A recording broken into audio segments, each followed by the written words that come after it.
Assalamualaikum warahmatullahi wabarakatuh. Salam Baraya Handayani. Halo anak-anak, bertemu lagi dengan saya, Ibu Bunga Alia Lutfia. Kali ini kita akan bahas bab berikutnya. Yuk kita simak videonya.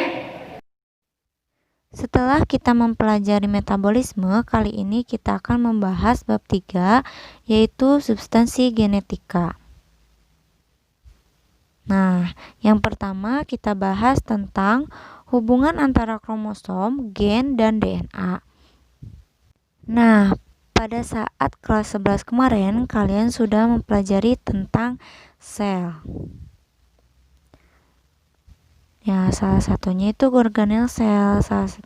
Organel sel dalam sel itu ada inti sel, ya, atau disebut nukleus. Ternyata di dalam nukleus itu terdapat yang namanya kromosom.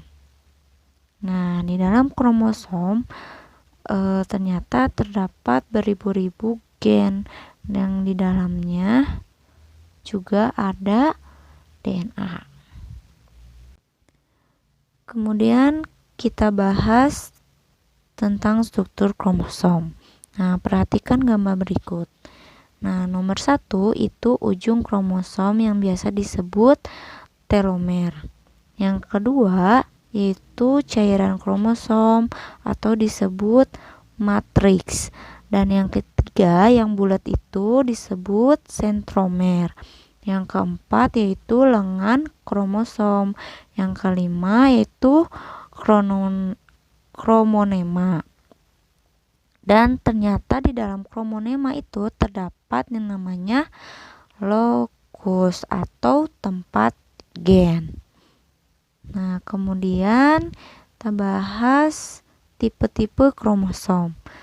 Tipe-tipe kromosom ini ada 4, yaitu yang pertama metasentrik. Meta yang artinya adalah tengah. Apa yang di tengah itu?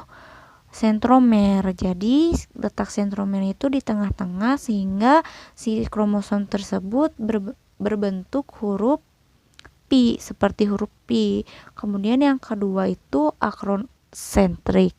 Nah, kalau terus akrosentrik itu lengan yang satu pendek, yang satu panjang, sehingga dia berbentuk huruf J atau L. Kemudian yang submetasentrik itu juga seperti huruf L. Dia agak sedikit nengah ya, dibanding akrosentrik. Kemudian ada telosentrik. Telosentrik ini itu sentromernya berada di ujung lengan. Jadi dia hanya memiliki satu lengan kromosom. Kemudian macam kromosom. Kromosom manusia memiliki jumlah sel somatis 46 buah kromosom.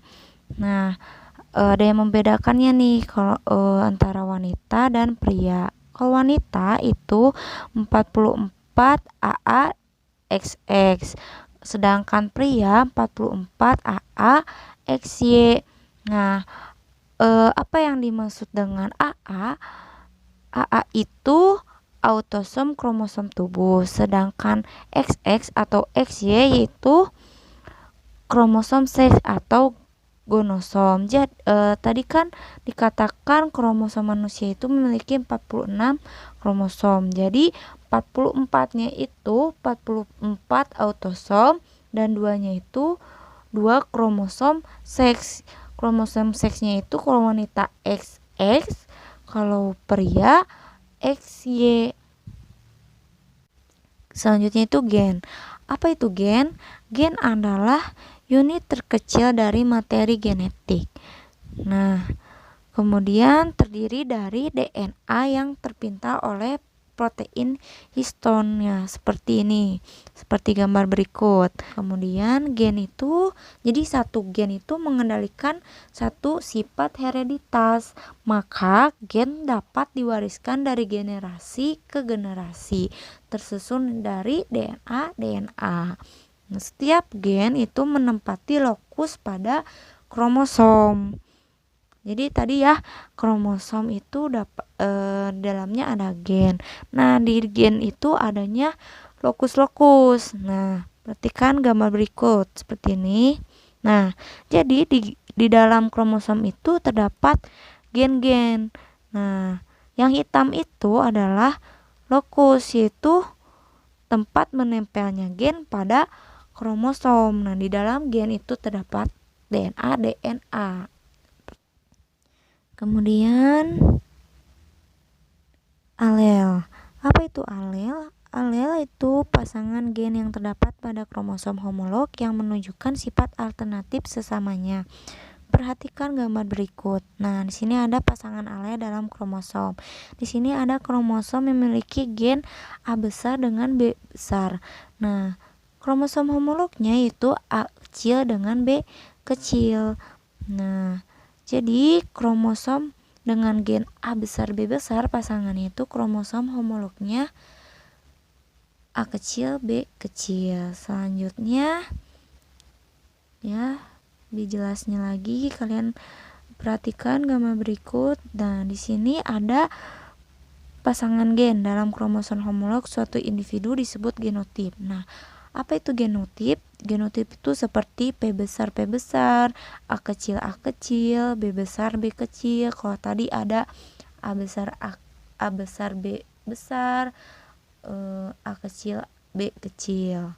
Nah, jadi gen dominan itu hurufnya kapital seperti P besar P besar. Kalau tadi ada A besar B besar.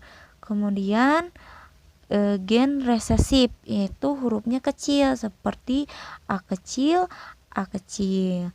Nah, ada lagi yang katakan ekspresi gen mempengaruhi penampakan sifat-sifat disebut fenotip. Jadi fenotip itu sifat-sifat yang terlihat seperti misalkan buah bulat, buah kisut, atau pada manusia rambutnya keriting, matanya sipit, kemudian hidungnya mancung, atau kulitnya hitam, kulitnya putih, itu. Kemudian genotip di sini ya, contohnya ada genotip B besar B besar. Fenotipnya bulat, homozigot.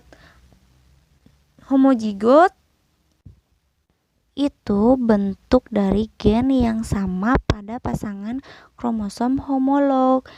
Misalnya contohnya yaitu homozigot dominan disimbolkan P besar P besar. Kalau yang resesif misalkan homozigot resesif disimbolkan A kecil A kecil.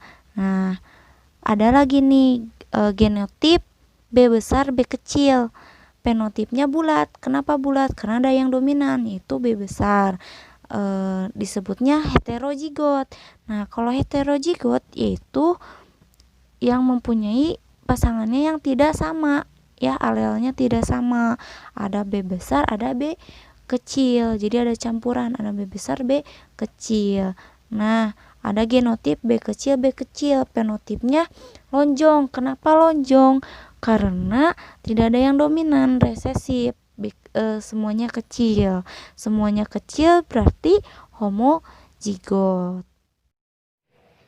Demikian pembahasan kali ini, semoga ilmunya bermanfaat. Jangan lupa subscribe, like, comment, and share. Wassalamualaikum warahmatullahi wabarakatuh.